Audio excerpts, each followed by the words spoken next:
luar biasa nih. Hari ini kita mau ngobrol pintar. Katanya, pintar ya Pak ya? Nah ini istri tercinta yang paling cantik. Kata Pak Epi paling cantik ya, tapi memang paling cantik ya Pak? Ya, amin. Oh. Bukan kampanye loh. Ini pernikahannya yang keberapa pastinya nih? Coba, anaknya juga ada di sini loh. Boleh berdiri Mbak Beningnya? Nah, ini anak yang kedua. Luar biasa. Nanti kita bisa cari-cari informasi dan kepo-kepo ini ya. Nah, Pak Epi ini akan membahas terkait banyak sekali pastinya. Tidak hanya bullying, tapi banyak hal-hal yang akan disampaikan. Bagaimana menjadi orang tua yang seutuhnya. Saya aja masih belajar, ingin menjadi orang tua yang seutuhnya, ingin menjadi orang tua yang membahagiakan anak, ingin menjadi orang tua yang sempurna. Tapi kita harus introspeksi diri. Apakah kita sudah menjadi orang tua yang sempurna? Mudah-mudahan Bapak dan Ibu ini menjadi yang sempurna supaya kita bisa mencontohkan. Ya Pak. Tapi nggak mau panjang-panjang lagi. Langsung saja lah Pak, kalau gitu ya Pak. Silakan Pak. Hidupnya riang, penuh bahagia dan selamat ya. Langsung kepada materinya. Maju. Oke. Kita masuk ke dalam pengertian bullying dulu. Yang pertama ini menurut buku Stop Perundungan atau Bullying Yuk, diterbitkan Kemendikbudristek. Bullying adalah perilaku yang tidak menyenangkan, baik secara verbal, fisik, sosial, di dunia nyata maupun di dunia maya. Perilaku yang dilakukan oleh perseorangan atau kelompok itu membuat seorang menjadi tidak nyaman, sakit hati, dan tertekan. Ini yang lebih internasional, pendapat umum di dunia. Bullying merupakan tindakan agresif yang dilakukan secara berulang-ulang, ya, oleh satu individu atau kelompok terhadap individu atau kelompok lainnya. Bullying biasanya terjadi pada orang yang dianggap lebih lemah atau berbeda daripada kebanyakan orang lainnya. Agak repot juga ya, padahal sudah jelas tidak ada satupun kita pribadi yang sama. Jadi berbeda itu ada di mana-mana. Kalau berbeda menjadi alasan untuk bullying, kayaknya bullying akan menjadi keseharian. Pada dasarnya bullying adalah tindakan penindasan yang dilakukan individu atau kelompok untuk menganiaya individu lain secara sadar dan sengaja. Jadi harus dibedakan. Kalau kita bercanda, kelewatan, dan tidak sengaja, itu bukan bullying. Kalau bullying lebih banyak direncanakan, terstruktur. Ya. Bullying bisa juga dilakukan untuk sekedar menakuti atau mengancam, menyakiti melalui ancaman-ancaman. Jadi tidak ada tindakan fisik, tapi sifatnya ancaman-ancaman.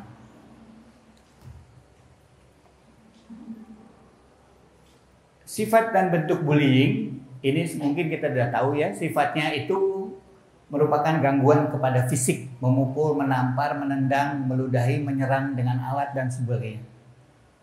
Yang kedua adalah gangguan sosial, pengucilan, fitnah, membuat berita-berita bohong tentang seseorang. Yang ketiga adalah gangguan moral spiritual, misalnya menghina, merendahkan citra dan harga diri kita, itu termasuk bullying. Bentuknya bisa berupa tindakan fisik, yaitu penganiayaan sesuai nomor 1. Bisa juga verbal, julukan, hinaan, makian, dan non-verbal. Bisa lewat surat, chat, medsos, dan ini banyak sekali orang yang terpukul dengan bullying melalui medsos. Karena tindakannya itu dilihat oleh begitu banyak orang. Selanjutnya, alasan umum bullying, ini yang unik. Saya baca dari buku Sudah Dong, Stop Bullying Campaign. 1. Untuk mendapatkan dan menunjukkan dominasi dan persepsi mereka orang yang kuat di antara komunitas. 2. Berharap mendapatkan perhatian dan ingin jadi populer. Tidak boleh ada kelompok yang lebih populer dari mereka. Yang ketiga, mereka takut dan ingin menyembunyikan rasa takutnya. Yang keempat, alasannya adalah mereka tidak bahagia dan ingin melampiaskan kepada orang lain. Yang kelima, untuk mendapatkan hal-hal yang diinginkan. Yang keenam, mereka sekedar meniru orang yang mereka kagumi. Yang ketujuh, berharap dengan demikian orang lain mau berteman kepada mereka. Siapa orang-orang yang menggunakan alasan ini? Di mana alasan ini? Semua orang, termasuk kita, termasuk saya, itu menyukai motivasi ini. Semua orang ingin menunjukkan bahwa kita hebat. Kenapa kita rajin belajar? Kenapa kita meniti karir? Antara lain juga ada motivasi seperti ini, berharap mendapatkan perhatian. Kita punya gagasan dan ide, kalau tidak mendapatkan perhatian orang bagaimana? Semua orang berharap mendapatkan perhatian. Jadi mereka tidak bahagia, kita kadang tidak bahagia.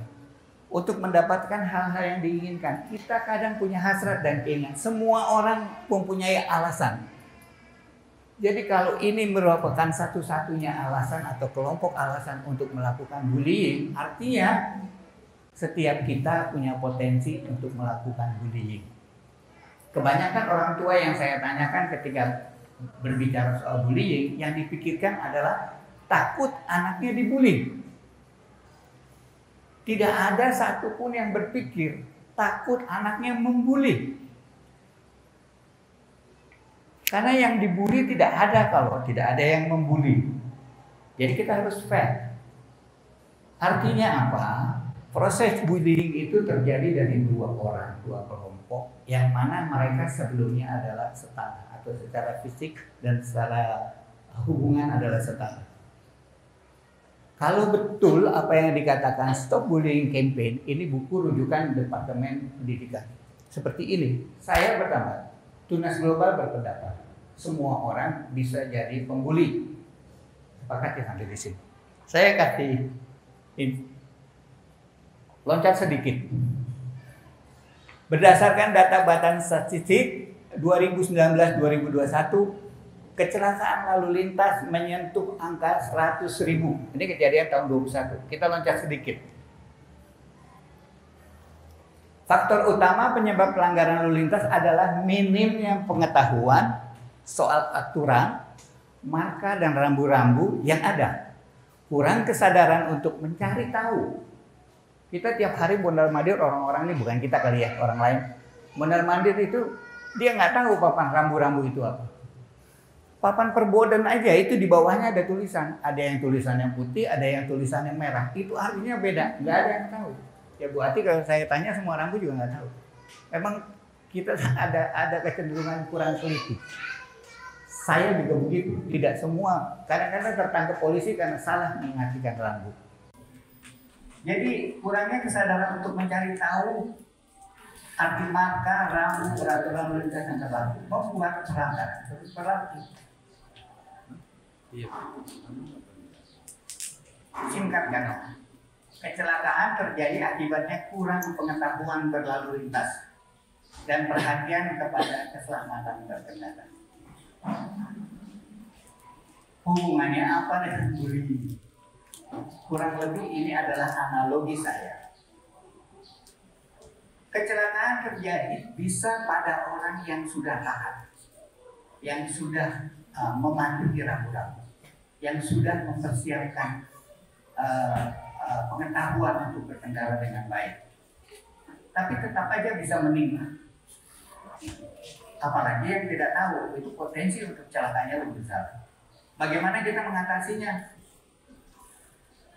Seatbelt bagi yang berkendaraan, jalan perlahan-lahan, speed limit, pakai helm bagi orang yang baru naik. Itu pun dilakukan karena kita menyadari dengan mentaati aturan rambu lalu lintas, kita masih bisa jalan. Kita masih punya lalai. Pada saat sepi kita ngebut, terburu-buru, ada urusan segala macam. Keluar anak nyebrang, sepedanya kesenggol kita. Kita yang sudah hati-hati dan tahu aturan bisa saja terlibat kecelakaan dan bisa saja menjadi aktor intelektual penyebab. Demikian juga bullying. Bullying itu bisa terjadi kepada siapa saja, kepada diri kita, kepada anak kita. Tapi pelakunya siapa? Pelakunya bisa jadi kita atau bisa jadi anak kita.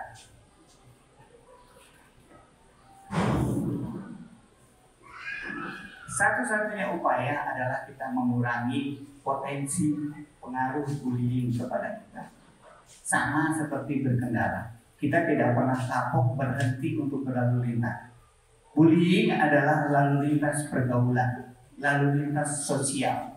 Terjadinya di sana. Kita beraktivitas sosial, berkomunikasi dengan orang, berhubungan dengan orang banyak, ada potensi kecelakaan. Salah satu kecelakaan tersebut adalah bullying. Siapa penyebabnya? Bisa kita pada saat kita kelepasan, bisa juga orang lain. Bullying itu pada awal di kantor-kantor, di sekolah, dan di anak-anak. Itu dilakukan oleh anak-anak yang baik. Di rumahnya itu anak manis, anak mama. Bukan seperti anak preman yang nongkrong hari-hari di warung. Manis anak itu. Bapak ibunya juga di rumah juga baik. Dia bisa jadi bullying. Apa yang terjadi? Ya nanti kita lihat.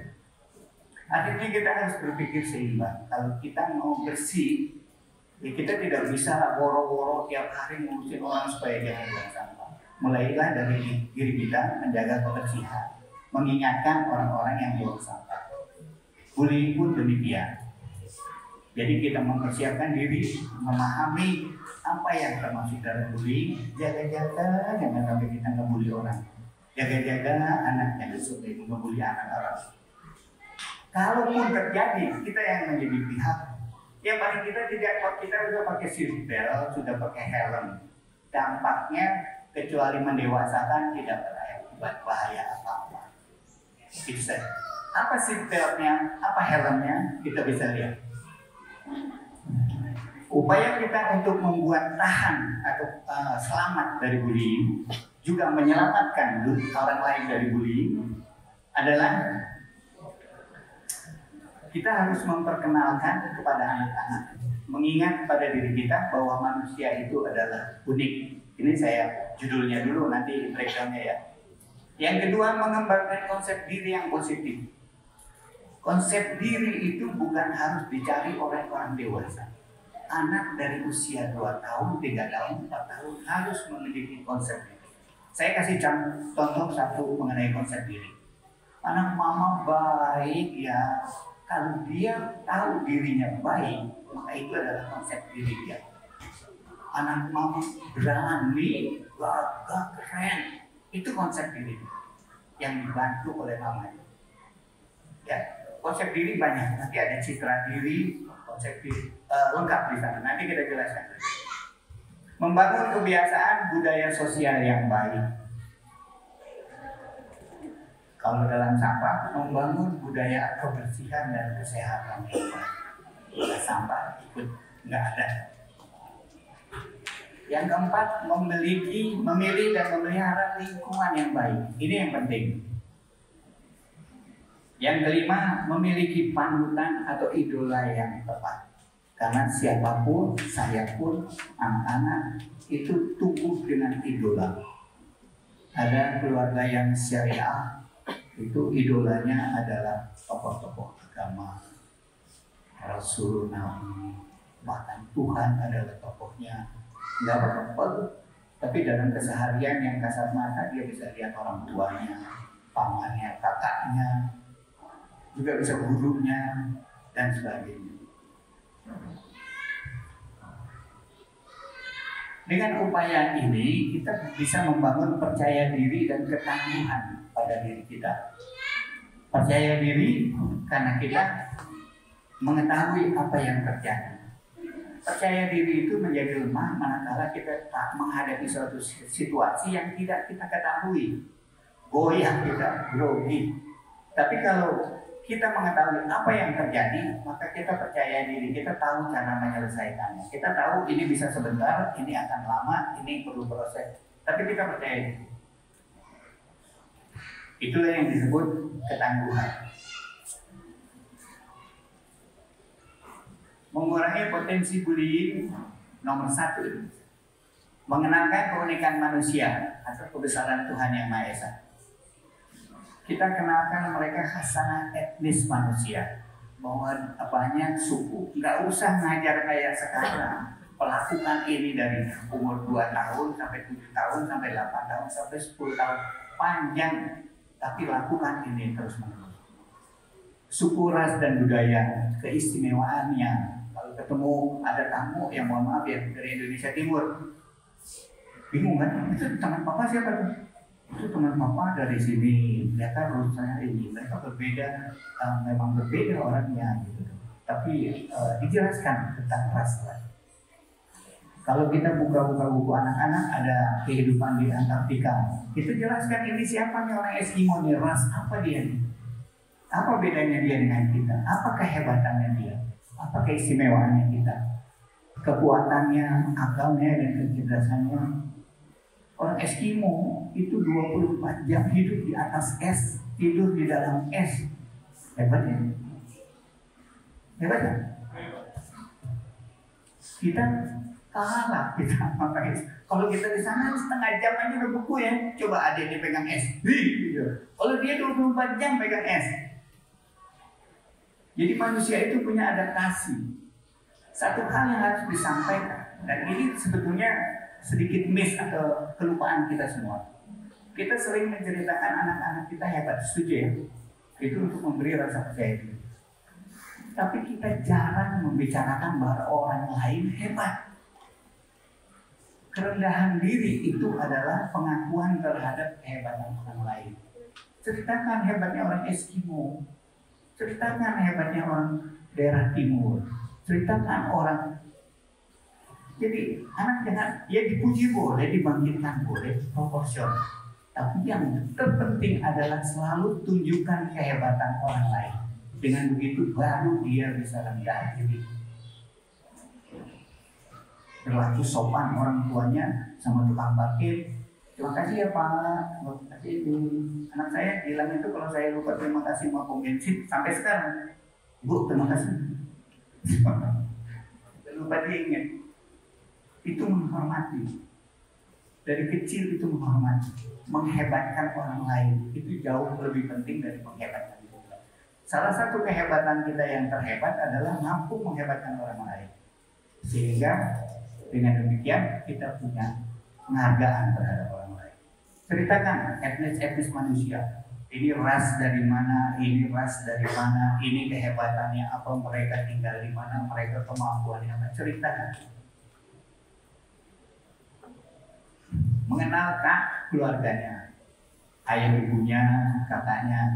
Selagi-lagi ceritakan keistimewaan. Kalau ibu lagi bicara sama kakak, yang dibicarain kehebatan kakaknya, adiknya. Adiknya kadang-kadang dikorbankan. Kakak kan beda sama adik. Adiknya dibanting kalau lagi ngobrol sama kakaknya, atau kakaknya dibanting kalau lagi ngobrol sama adiknya. Adik kan nggak paham, adik. Coba usahakan dibalik dan diberikan secara proporsional. Jadi kenalkan dia dengan keluarganya, peran dan status. Peran keluarga itu adalah menunjukkan bahwa adanya pengetahuan kita tentang kehebatan orang lain. Kehebatan bapaknya, mamanya, kakek dulu, nenek dulu, boleh cerita silakan. Mengenalkan dirinya, dia itu asal. Kamu tuh dibilang Jawa bukan Jawa loh, karena mama kan Jawa, papa kan dari Medan. Ceritakan aja apa sih, ceritakan asal usul leluhurnya, budaya-budayanya bagaimana, ya, keunikan budayanya, ras ini keunikannya apa. Ada istilah tak kenal maka tak sayang. Itu bisa kita aplikasikan. Saya dulu, zaman saya dulu, waktu muda, masih tahun dulu 70-an ya. 70-an. Itu mohon maaf, saya tinggal di Bandung. Tapi kalau ada orang dari timur datang, satu kampung ribut. Teh orang teh orang Papua. Jadi bukan jahat, tapi memang begitulah tabiat orang yang tidak tahu. Selalu curiga. Karena kita jangan sampai tidak tahu apa-apa tentang orang lain, tentang kehidupan. Nanti dia akan bercuriga. Itu sifat dasar daripada manusia. Kalau kita hidup adalah perasaan, proteksi kita adalah takut. Jadi kalau ada orang rasa takut itu baik. takut nggak lulus, takut nggak naik pangkat. Itu positif, mendorong kita menjadi orang-orang yang positif. Jadi kenalkan dirinya, mengenalkan ketergantungan yang satu dengan yang lain. Tadi seperti tadi. Dengan begini nanti semua akan muncul sifat menghormati, respect. Kita sering kedatangan tamu di rumah. Mudah-mudahan di rumah Bapak dan Ibu sekalian tidak begitu. Ada keluarga yang dari golongan atas masuk ke rumah, perlakuannya lain dengan keluarga yang dari kampung, dari jalan. Kalau bisa ya perlakukan semua sama. Kalau ada tukang datang ke rumah, perlakukan sama. Itu adalah membangun kebiasaan menghormati kepada. Saya tahu kalau gitu situasi harus sempurna, tidak juga. Jadi kalau kita parkir, karena ada anak-anak mencontoh orang tuanya itu hebat, patut dicontoh dan memang hebat, manis. Papa mamanya manis, ini yang manis. Tapi kalau lagi keluar ramai-ramai, mobilnya dipotong, monyet tuh. Di rumah baik, giliran keluar kelepasan, aslinya keluar. Itu ketangkap. Di rumah baik, anaknya nggak dipukulin, anaknya nggak diapa. Tapi dia mencontoh-contohkan hal seperti itu yang saya bilang kelepasan. Karena kita punya kendali emosi juga masih ya sosok lah. Itu wajar. Tapi kalau bisa ditekan, pokoknya kalau sama anak itu orang harus jadi pribadi yang sempurna. Saya tahu kita semua tidak sempurna. Nanti lama-lama beriring dengan anaknya itu dewasa, kita ikut-ikut menyempurnakan diri. Saya kasih contoh. Sidul anak sekolahan itu adalah tokoh ideal yang memerankan Rano Karno, anak muda berandalan, hidupnya nggak benar, tapi dia berperan jadi Sidul. Semua mengidolakan Dul dan mencontoh. Seperti itu kira-kira orang tua. Lalu bagaimana Sidul? Karena dia pura-pura berperan baik menjadi seperti Sidul. Lama-lama Rano Karno jadi orang baik beneran. Lama-lama jadi baik beneran. Jadi dewasa, jadi ini karena dia mau. Peran kita adalah sebagai orang tua. Ya udah hari-hari kita kayak apa terserah. Tapi kalau lagi di rumah berperanlah sebagai orang tua. Yang tadinya jadi kurang lemah lembut, ya lemah lembut. Yang tadinya ada emosional kurang pemaaf, ya jadi pemaaf. Jadilah tokoh ideal di rumah. Peran, pura-pura, nggak apa-apa. Nanti lama-lama jadi seriusan, lama-lama kita terbentuk. Saya dulu bukan guru, saya harus saya mendampingi istri saya menjadi pendidik, membaca buku pendidik, seperti pura-pura tahu minat lama-lama jadi pendidik betulan. Arsiteknya udah ya sekali-sekali mengenalkan kesetaraan. Ini yang kadang kita lupa. Ayo, kamu kan laki-laki, jangan. Atau kamu kan perempuan. Itu sudah menggugurkan kesetaraan. Kesetaraan itu bisa gender, bisa ekonomi, bisa segala macam. Perlakukan orang yang ekonominya di bawah kita di rumah dengan baik. Anak akan bisa lakukan. Kalau memperlakukan orang yang di atas kita dengan hormat, semua orang udah tahu. Yang sulit itu adalah mengistimewakan orang di bawah kita. Itu ujiannya. Guru dengan parkir, pembantu, kalau kita manggil pembantu kita, supir kita, Dul, sini Dul, sini. Kalau di depan anak kita, Om Dul, Mas Dul. Ini anak kita mau manggil si Dul, bukan Dul juga gitu. Dul. Itu udah pelajaran pembentukan anak-anak kita memiliki karakter yang kurang baik. Ya kita terpaksa kalau depan anak kita, tapi nggak jadi masalah. Kita dulu di rumah karena ada anak-anak kita panggil Pak Dul, Mas Dul, Om Dul, nggak apa-apa, nggak benjol, nggak rusak, nggak kurang duit kita itu. Tapi anak kita bertambah kualitasnya. Sorry. lakukan dalam keseharian sesuai konteks dan situasi. Ini bukan kayak kuliah hari ini atau seminar hari ini harus tertangkap semua hari ini, enggak. Tapi ini step, by action, by accident, by situation, berdasarkan situasi kita obrolin, kita segala macam. Ketika ada orang keluarga yang kesusahan datang minta pertolongan uang, bantuan uang, kita kasih, dia pulang kita cerita, itu om itu kasihan, dia lagi sakit, atau minta dia kerjaan begini, tadi mau membantu dia. Sampaikan yang begitu, sampaikan, ceritakan. Mama saya hebat sekali, mama saya baik sekali, itu dicontoh. Ceritakan, pokoknya bukannya apa namanya? Kalau dalam agama itu yang riya, bukan riya. Semua kebaikan yang kita lakukan pada orang, apakah itu kebaikan tulus atau tidak tulus, di depan anak harus jadi kebaikan tulus, sehingga anak kita menjadi tulus. Mengembangkan konsep diri yang positif. Ini yang kita sebetulnya semua ingat, tapi kita melakukannya sambil lalu, ya. Self concept adalah cara pandang individu memandang dirinya secara utuh, fisiknya, intelektualnya, emosinya, spiritualnya maupun sosial. Spiritual itu suasana batin, bukan agama. Agama adalah membentuk suasana batin. Suasana batinnya itu dia harus tahu bagaimana caranya mengenali citra diri, harapan pandangan orang lain kepada dirinya. Citra itu adalah pendapat orang dari dirinya. Kalau mamanya menganggap dia hebat, maka dia merasa citra diri saya hebat. Kalau mamanya merasa menyampaikan saya cengeng, maka saya lah makhluk yang cengeng. Kalau mamanya suka bilang rewel, yes, I am the rewel one. Dia akan menjadi manusia rewel. Ya, citra diri itu kita bentuk dengan menanamkan pandangan orang lain sama dia. Dia menangkap pandangan.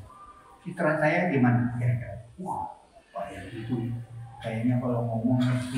Nah, itu citra. Pendapat citra itu bukan dari dalam, citra itu dari luar. Jadi mengenali citra diri, berikan anak-anak citra diri atau bangkitkan citra diri dia. Apakah mau ikut seperti Iron Man boleh? Mau ikut seperti guru ngajinya boleh, mau seperti papa boleh. Nggak usah jelas-jelasan, kok kayak papa, kok kayak mama, itu nggak usah. Selama itu baik, dari mana sumbernya dia mendapatkan citra diri, it's okay. Mengenali potensi diri dan batasan diri, ini penting. Nanti berkaitan juga dengan diri. Kalau dia menyadarkan potensi dan batasan, ketika ini di sini, ini bukan apa-apa buat dia. Yang gua nggak bisa. Wih, fales suaranya fales. Ya gua nggak bisa nyanyi, dia tahu dia nggak bisa nyanyi, dia bisanya bola. It's okay, nggak usah sedih. Ini yang membuat kita menjadi tahan, menyadari. Kita dalam keseharian kan juga begitu. Memberikan kesempatan anak menguji dan menyimpulkan. Jadi lakukan diuji, coba bikin, nggak bisa, coba lagi. Jadi batasan dirinya, percaya bahwa batasan itu bisa diperluas. Sekarang coba lompat begini, minggu depan ajak lagi dia lompat, nambah ya, larinya tambah kencang. Akhirnya dia punya kepercayaan bahwa kita memiliki batasan dan batasan itu bisa kita lampaui.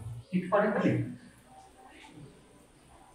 Sadar bahwa kita punya batasan dan tahu pasti batasan itu bisa saya perluas. Pertinggi, perluas. Jadi ada istilah manusia itu memang memiliki batas. Tapi orang optimis menyatakan batas kan bisa digeser-geser dikit. Kalau gue berarti, jadi anak perlu tahu bahwa dia menguji sendiri. Ulangan itu adalah di sekolah, itu adalah hal untuk menguji batasan. Ulangan, menguji pengetahuan, menguji potensi. Nanti dia simpulkan sendiri apa mau kalau matematika ya, bisa 2 kali dapat 4 terus. Ya udah kita belajar lagi dapat 4,5. Kalau perlu masih duduk tuh naik 4,5. hebat, kita butuh. Saya ada peristiwa anak saya nggak pernah dapat nilai suatu ulangan, nilainya nggak pernah lebih dari 7. Satu hari dia dapat nilai 8. Seharian dia kita panggil si 8. Pan, ini pan, makan nanti dulu 80 dong yang ngambil piring. Dia dulu nasinya gitu. Bapaknya yang ngambilin. Jadi dia mengingat terus batasan gue sekarang udah 8 ya, bukan dari anak 6 gitu, gue anak 8 nih. Naik. Semua lakukan aja dengan santai aja, woles. Memiliki harga diri. Pandangan keseluruhan dalam kita menilai dirinya, meliputi kejujuran, disiplin, tanggung jawab, dia harus punya standar. Saya pernah bilang sama Pak Kadek, kalau kita naik proyek, supirnya nerabas lampu merah, kita tenang aja atau kita kagak. Kalau kita tenang aja, ada yang salah dengan ada harga diri kita terhadap disiplin. Ada yang salah. Wah, ada aja Pak. Terus itu kecil, itu biang kecil, tapi penyakit. Ya, yang lama-lama ya bisa membesar gitu. Jadi kejujuran, jangan, gue nggak berani kalau gitu kita bilang aja.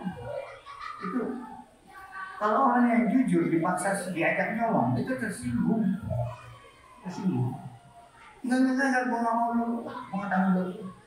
Itu ini semua harga diri itu etika sopan santun ya. Kadang ada yang terlalu dekat dia buat dia etikanya main rangkul-rangkul aja, nggak biasa dipegang. Itu batasan etika sopan santun. Yang memegang anak kita juga harus tahu bahwa kalau orang tidak mau, ada yang mau dirangkul, ada yang tidak, ada yang mau ini, ada yang tidak. Itu dia harus tahu. Jadi kalau dia tahu batasan, insya Allah dia tidak jadi pembuli. Karena pembuli itu biasanya tidak mengenal batasan. Orang yang tidak mengenal batasan.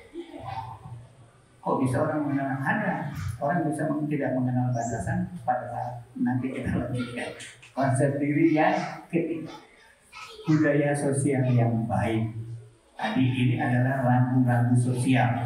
Rambu-rambu lalu lintas, ini rambu-rambu bersosial, rambu-rambu berkemanusiaan. Respect. Jadi alasan bullying itu menjadi alasan menjadi terjadi pada saat dia tidak memiliki respect. Menerima apa adanya, menerima fitrah segala sesuatu. Menghargai spiritual orang lain. Orang itu punya citra, jangan dirusak. Orang itu punya batasan, jangan dilanggar. Orang itu punya harga diri, jangan dibanting, jangan dimurahkan. Ya, menghargai kondisi fisik orang lain. Tadi kita sudah lihat ada genetika, ada kultur dan sebagainya, asal usul, ada ras, ada warna kulit, postur tubuh dan lain-lain. Hargai. Menghargai budaya orang lain. Suku kita begini, suku sana begini. Semua itu tidak menjadikan hal aneh kalau kita tahu. Makanya pengetahuan budaya kayak rumah, tari-tarian. Kita nggak akan menghina tarian itu ketika kita tahu bahwa tarian itu adalah penghormatan di desa. Menghargai budaya orang lain, menghormati alam. Flora dan fauna ini penting. Berapa hari terakhir saya selalu mengingatkan teman-teman di sini, kan kayak anak saya semua punya anaknya ini. Jadi jangan lupa keluarga itu ajaklah bereksplor alam. Karena tidak ada guru yang lebih baik daripada alam. Tidak ada. Manusia ditugaskan di dalam alam, belajar pada alam dengan keadilan rumus-rumus alam. Makin sering kita menuju ke alam, bermain bersentuhan dengan alam, makin bijaksana kita.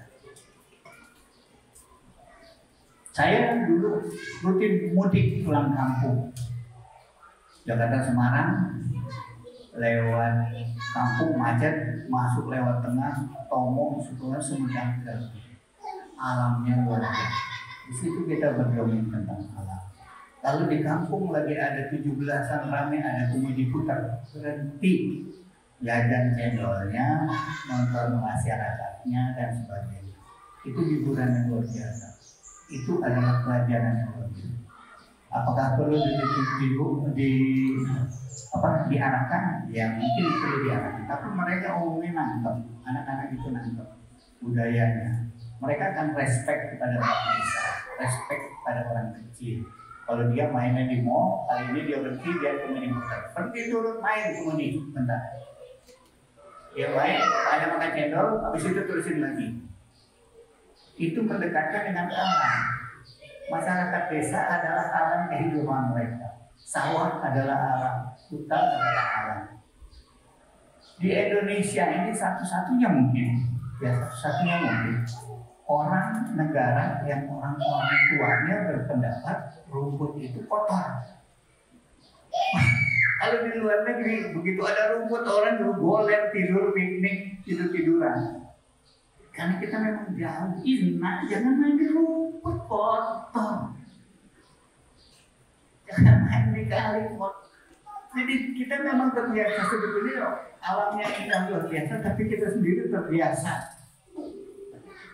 Katanya orang dulu bilang ini gaya menak, tidak boleh kotor sedikit. Salah. Menak memang jinggo berarti. Jadi orang harus dekat dengan alam, apa adanya alam. Kemampuan menghargai orang lain dan hal-hal di luar diri bisa dilakukan melalui kebiasaan dan seperti saya ceritakan tadi. Banyak aksi-aksinya, ada tetangga datang, perjalanan keluar kota, apalagi weekend khusus. Kalau bisa jangan alam-alam yang mudah dimodifikasi, ya. Alam yang natural, yang asli. Sekarang kan banyak tuh wisata wisata Cemara tuh di Sentul di mana ya nggak, oke lah. Sering ke alam, nggak usah bolak-balik ke mall. Alam keren. Dia main, bapaknya makan cendol, habis itu terusin lagi. Itu mendekatkan dengan alam. Masyarakat desa adalah alam kehidupan mereka. Sawah adalah alam, hutan adalah alam. Di Indonesia ini satu-satunya mungkin, ya satu-satunya mungkin orang negara yang orang-orang tuanya berpendapat rumput itu kotor. Kalau di luar negeri begitu ada rumput orang dulu goler, tidur, piknik, tidur-tiduran. Karena kita memang jauh, jangan main di rumput kotor. Jangan main di kali kotor. Jadi kita memang terbiasa sebetulnya alamnya indah luar biasa, tapi kita sendiri terbiasa. Katanya orang dulu bilang ini gaya menak, tidak boleh kotor sedikit. Salah. Menak jinggo kalau kayak gitu. Jadi orang harus dekat dengan alam. Apa adanya alam. Kemampuan menghargai orang lain dan hal-hal di luar diri bisa dilakukan melalui pembiasaan dan seperti saya ceritakan tadi. Banyak aksi-aksinya, ada tetangga datang, perjalanan keluar kota, apalagi weekend khusus. Kalau bisa jangan alam-alam yang udah dimodifikasi ya, alam yang natur yang asli. Sekarang kan banyak tuh wisata wisata Cemara tuh di Sentul di mana ya nggak, oke lah. Tapi sering ke alam, nggak usah bolak-balik ke mall. Ke alam keren, bawa tikar duduk main di kali main apa, itu membangun respect. Alam itu mengajarkan respect. Ini pohon ini meneduhi, pohon ini berguna, bagaimana pohon itu. Ceritain semua kemampuan mendongengnya. Kenapa kambing begini dan seterusnya. Banyak di situ ilmunya udah. Sebetulnya sekolah-sekolah itu para pendidik itu belajarnya dari situ semua. Langsung aja akses istilahnya ya, langsung on, main di alam, belajar di alam. Hidup kita itu tugasnya yang paling nyaman adalah menyesuaikan diri dengan alam, belajar dengan alam, ikuti keadilan-keadilan alam.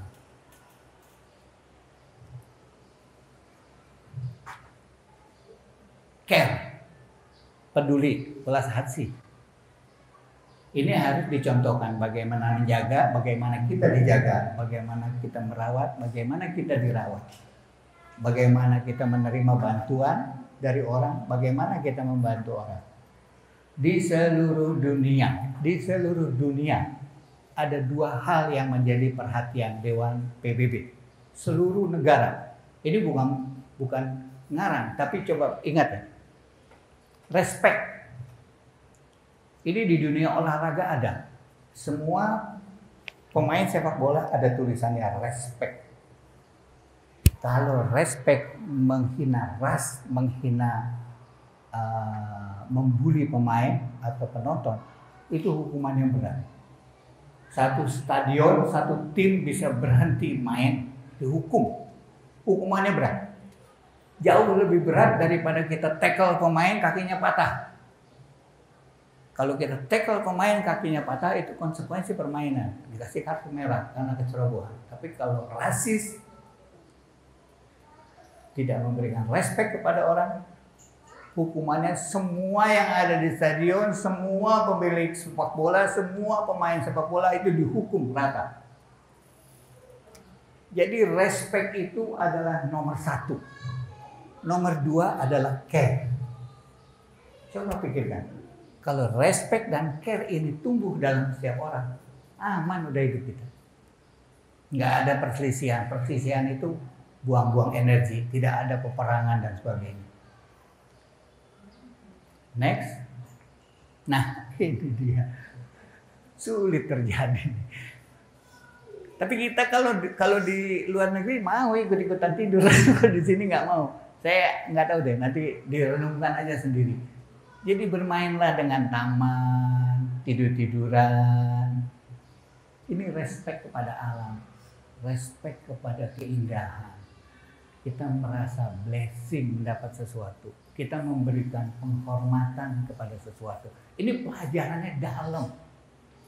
Nggak ditulis, cuman karena saya omongin jadi enggak. Tapi itu terjadi. Perhatikan, orang-orang pencinta alam itu rata-rata hidupnya adem,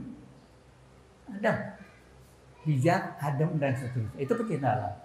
Ajak anak-anak mencintai alam. Mengurangi potensi bullying yang nomor 4, lingkungan dan pergaulan yang baik. Keluarga menerima utuh apa adanya mereka, menerima fitrahnya, menghargai spiritualnya, menghargai kondisi fisiknya, dan potensi yang kemampuan. Kita beri penghargaan. Ini budaya yang menumbuhkan. Budaya loyalitas dan suportif. Secapek apapun kalau anak punya program, sempetin damping. Jangan sama mama. Sama mbak aja, sama mbak. Rugi. Momen itu hilang, rugi. Kalau kita lakukan itu, anak-anak biarin dia sendiri di sana. Kita dalam, kita ada, kita diemin di sana. Kita malah lihatan TikTok. Rugi. Kalau TikTok kan bisa kapan-kapan kalau pas lagi nggak ada anak. Kalau ada anak, tutup TikToknya, YouTube-nya, dan sebagainya. Sekolah harus ramah anak. Ini luas sekali. Artinya kondisinya dipersiapkan untuk anak. Salah satu cirinya adalah penerimaan, persahabatan, kepedulian, dan loyalitas, ada kesetia kawanan di dalam sekolah. Banyak sekolah semuanya begini, terjadi loyalitas dan sebagainya. Tapi penerimaan, persahabatan, dan kepedulian itu yang jarang. Pertemanan, bangun pertemanan. Kalau mereka punya sahabat, biasakan bawain pulang dari Cirebon, buat Dono bawain apa nih gitu, suruh beliin dia suruh kasihin. Nanti temannya kan mamanya mikir juga nih, si ini sering ngasih ya mama, nggak enak nih pulang bawa ngasih lagi. Itu buat anak-anak itu adalah hal yang baik, menumbuhkan persahabatan, kerjasama, membantu temannya. Atau kita juga bisa bilang ketika anak itu kewalahan, kamu panggil deh situ, suruh bantuin deh kesini, nanti mama bikinin nasi goreng aja kesini, kerjain, menerima bantuan orang lain, ya, saling menjaga dan menghibur. Kira-kira begitu. Ini mengurangi potensi bullying nomor 5. Mencari atau menyediakan idola yang baik. Film-film Walt Disney, film-film Marvel itu adalah film-film yang baik. Banyak juga film-film manga itu adalah memberikan idola-idola yang baik, memberikan kasus-kasus yang baik. Jadi jangan anti nonton film kalau film itu anak-anak, tapi upayakan apa yang waktu yang sudah diberikan terserah. Ajarkan anak untuk menarik apa dari situ, karakter-karakter daripada jagoannya. Jadikan jagoan-jagoan itu idola. Itu kenapa mainan anak, robot-robotan apa segala macam itu laku dan dibutuhkan. Karena hal yang seperti itu adalah membangun anak, memotivasi anak mendapatkan panutan. Contoh lebih efektif dari nasihat. Ketika kita memberikan nasihat, anak-anak tuh cuma mau liatin kita matanya melotot, mulutnya komat kangit. Kalau kita memberikan nasihat, anak cuma mamanya melotot serem aman, banyak dan sebagainya. Dia nggak nangkep apa-apa. Ya. Tapi kalau mamahnya atau papanya mencontohkan, mereka langsung. Jadi rumusnya adalah contoh yang efektif. Contoh itu lebih efektif daripada nasihat. Nasihat penting. Dia tapi belum tahu nasihat itu. Mungkin sebagian besar kita juga belum tahu. Nasihat itu adalah ajakan. Dia tidak menjadi efektif kalau kita tidak bersedia ikut. Hemat pangkal kaya itu ajakan.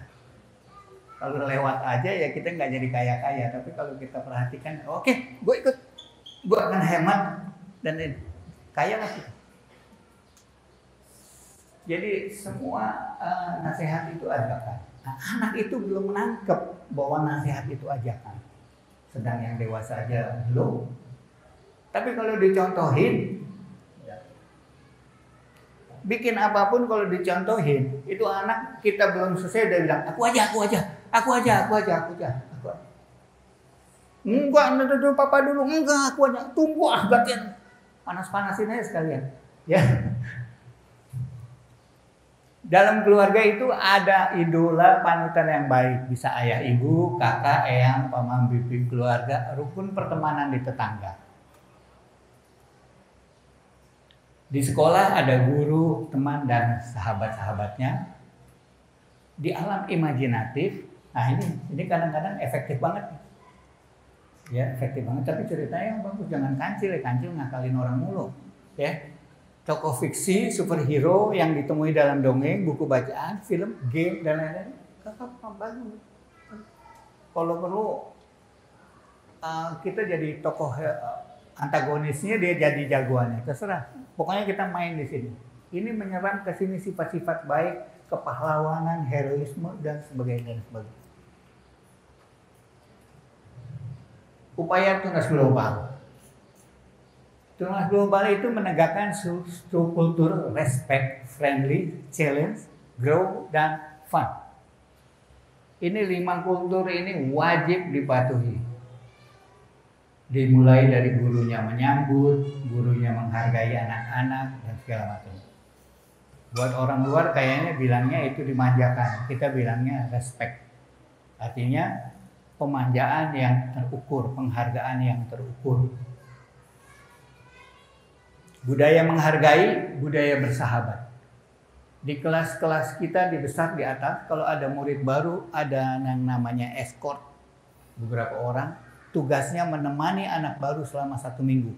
Supaya dia tidak kesepian di sini. Supaya dia merasa diterima. Escort. Ada challenge. Challenge itu adalah tantangan. Nah ini yang kita kadang-kadang bertengkar sama orang tua murid. Challenge itu bukan apa yang mampu kita raih. Yang namanya challenge itu sesuatu yang di luar jangkauan kita. Nah, meja itu challenge. Jadi challenge. Jadi kalau mau memberikan tantangan kepada anak, berilah yang belum pernah dia lakukan. Kalau dia melompat 1 meter, challenge. 1 meter lebih 5 cm. Bahasa aslinya sebetulnya bebani, latihkan, peningkatan kualitas, challenge. Kalau hari ini, bulan ini kita gajian punya hasil 10-20 juta, kita mau naikin gaji kita, pendapatan kita sedikit lebih tinggi, itu jahat. Itu bukan jahat, itu tantangan yang baik, itu motivasi. Jadi ya, hati-hati kadang-kadang kita kurang memberikan challenge kepada anak-anak.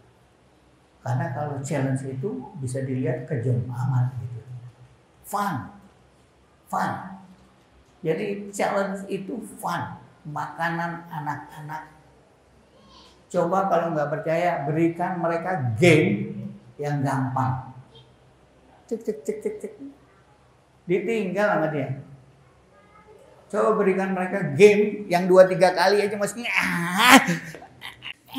tapi terusin. Itulah karakter anak-anak. Guru itu kalau yang ngasihnya gampang-gampang doang nggak populer. Tapi kalau guru yang memberikan saya tantangan yang lebih, itu berarti guru yang menghormati saya. Respect. Udah kamu mah jangan, kamu mah nggak tahan, kamu mah segini aja, suka dijatah. Enak aja, mama papa aja belum tahu dia gitu. Jadi challenge itu seperti itu, ya. Grow. Nah, ini grow. Antusiasme itu antara lain adalah grow yang kita rasakan. Pernah semangat olahraga, waktu baru mulai cupu banget, ngapa-ngapain nggak bisa, ini salah. Besoknya tambah ahli, besoknya makin keren, besoknya berani lomba, juara ke-30, lomba lagi, juara ke-20. Dia menjadi semangat karena dia merasa dan mengukur dan mengetahui pasti bahwa dia sedang tumbuh. Tumbuh itu menyenangkan, jangankan diri kita yang tumbuh. Pernah lihat yang suka pohon hias?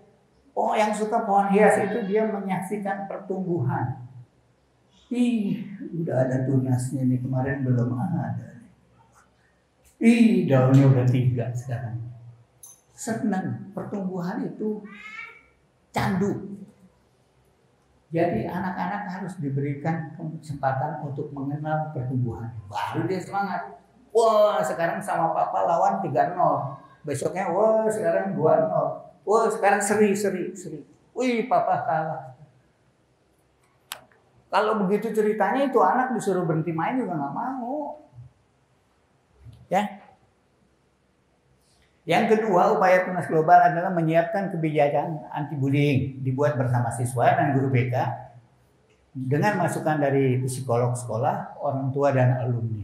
Karena beberapa orang tua di sini memang pakar di bidang itu, alumni juga bicara lebih lepas. Alumni sering di sini mungkin saya sih baru merasakan tuh, alumni SMP itu udah kuliah masih main, SMA nongol ke sini, masuk ke kuliah masih main ke sini, lulus kuliah main ke sini, udah bekerja masih main ke sini. Wah keren sir, wah ini tuh dia panggil macam-macam, ngobrol macam-macam. Nah itu kita minta masukannya, memperhatikan siswa yang rentan dengan bullying, siswa yang kelihatan lemah secara fisik, misalnya anak disabilitas, kebutuhan khusus, atau anak yang merasa terganggu, itu kita berikan perhatian khusus dengan respon-responnya. Membuka akses pengaduan kekerasan atau bullying secara aman dan rahasia terjaga, ditangani oleh guru kelas, guru BK, psikolog sekolah, dengan memberikan mediasi dan bantuan bagi korban, tapi juga pembinaan bagi pelaku. Beberapa mama mudah-mudahan di sini enggak ya. Kalau anaknya jadi korban, bawaannya maunya pelakunya langsung dikeluarin. Anaknya itu ke sekolah ke sini belum final hidupnya, dia ingin belajar. Coba pikirkan kita balik, anaknya mama yang jadi pelaku. Please jangan dikeluarin Pak Epi, dikasih bina dulu. Jadi kita fair. Ini lembaga pendidikan tempat orang dibina untuk merubah, mematangkan, menguatkan dirinya. Jadi kalau ada yang tidak sempurna ya cincailah, semua juga begitu. Enggak, anak satu kelas enggak pintar semua, enggak baik semua. Ya. Yang penting adalah masuk ke sini segini, keluar segini, progres. Karena dia masih akan tumbuh lagi. Jadi jangan khawatirkan, ini bukan sekolah di pendidikan dasar itu bukan segala-galanya. Tapi segala-galanya tidak berarti kalau pendidikan di tingkat dasarnya tidak sesuai atau tidak pas. Yang kelima, stakeholder memberikan keteladanan dan memberi perilaku positif tanpa kekerasan. Guru-gurunya, karyawannya, semuanya memberikan respect kepada anak. Yang keenam, memastikan semua stakeholder memahami anti-bullying serta mempersiapkan sarana dan prasarana sekolah yang tidak mendorong perilaku bullying. Kita semua di sini terbuka, tidak ada ruangan yang tertutup, bahkan di dalam keterbukaan juga kita memasang CCTV.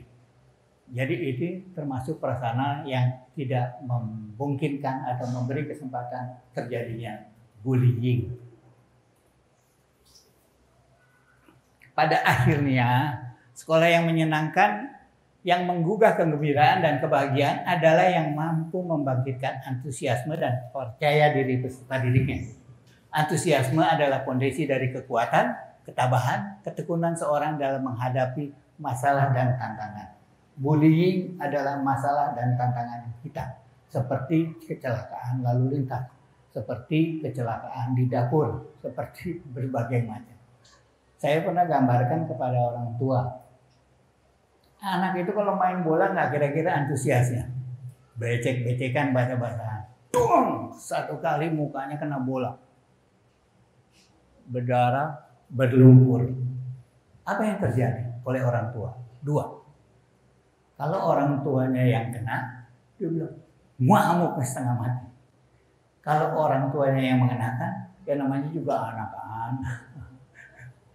Ya, kalau ditanya kepada anaknya, kagak ada apa-apa, fun-fun aja, seru aja. Orang tuanya nih yang bikin kerok,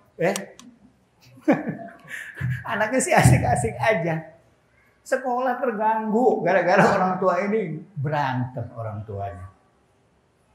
Berantem di sekolahan. Udah jelas main bola. Kalau emang main bola nggak mau ketemu bola, kena bola ya jangan main bola, gitu. Jadi ingat, anak kita bisa kena bolanya atau bisa yang kenain orang bola. Jadi kita lebih wise. Jangan dikit-dikit pokoknya gitu mukanya kena lumpur itu. Ini nggak berdarah. Tapi anak ini berdua besoknya main lagi. Mamanya seminggu belum selesai bertengkar. Kira-kira begitu ya. Ada kata kunci juga dari sikap-sikap tadi adalah sikap-sikap anti-bullying, memahami aturan sosial, memberikan respect dan sebagainya.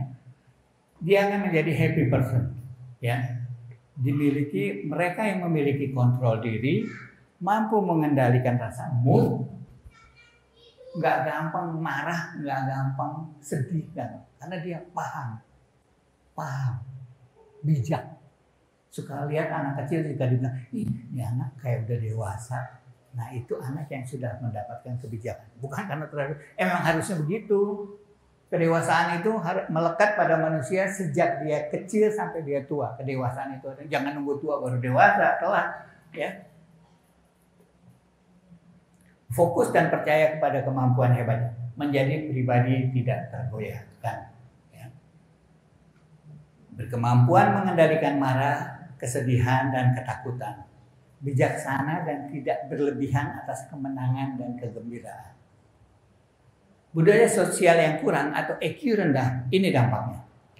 Mudah banget emosi, selalu merasa paling benar, tidak terima kritik, menyalahkan orang lain atas kesalahannya, meledak-ledak, tidak bisa mengontrol diri, menyerang orang lain, mengukur kebaikan adalah, kemarahan adalah ukuran kebaikan. Kalau gue udah marah berarti gue benar. Padahal marah itu bukan indikator kebenaran. Menghadapi masalah dengan kekerasan dibandingkan dengan diskusi. Inilah kira-kira simulasi atau historis atau paparan luas terjadinya bullying. Jadi kita hanya bisa memberikan anak bekal-bekal untuk tertib bergaul dan memberikan bekal dia kekuatan dan keselamatan alat pelindung bagi pergaulan, yaitu karakter. Ya. Budaya sosial yang baik adalah orang yang EQ-nya tinggi. Dia akan menjadi happy person. Happy person pasti akan menjadi produktif. Karena apa? Akan antusias, akan kuat, tabah, tekun. Usahakan anak-anak itu selalu happy di rumah, happy di sekolah. Kesedihan apapun bisa terjadi. Biarkan dia menikmati, jangan lebih dari 1 hari, besok sudah selesai. Ya. Akhirnya yang riang, yang happy itu yang menang. Demikian dari saya. Terima kasih. Kalau ada tanya jawab, boleh. Iya. Wah, luar biasa. Mah? Mana dia? Mah? Anonya? Wah? Oh, masih melek. Mah? Oh, ada di sini. Terima kasih masih membersamai. Ya luar biasa ya, pastinya hal yang kita dapati itu buat hal-hal yang pengalaman juga ya. Nanti apa yang harus kita lakukan. Nah, terkait hal ini ada yang boleh mau tanya gitu. Jadi yang saya mau tanyakan ada 2 hal. Pertama, tadinya saya tuh bercita-cita mengajarkan banyak hal lah untuk anak saya gambar gitu, bermain bola. Tapi tiap hari itu minatnya cuma satu, main mobil aja gitu. Nah, apakah itu saya turutin terus atau saya paksakan untuk mengajarkan yang beragam tadi? Ya, oke. Baik. Jadi inti pelajaran bagi anak itu adalah yang tadi disampaikan. Respect, menghargai, dan seterusnya yang tadi saya paparkan. Kalau nanti perlu soft copy-nya, silakan minta ke Ibu Ani. Pelajaran itu disampaikan melalui apa? Kadang orang tua itu memang kita... Saya Bening, anak saya di TK Aryang. Saya mau tanya tadi poin Pak Evi yang info bahwa kita orang tua harus kasih contoh yang terbaik, walaupun kita aslinya nggak kayak gitu, tapi kita fake it aja until we make it. Tapi gimana sih kalau misalnya kelepasan? Tadi kan sempat dibilang kalau kita kelepasan, apakah itu harus dijelaskan ke anak? Apakah harus didiemin aja, kayaknya anaknya nggak nyadar atau gimana? Asik Pak. Oke.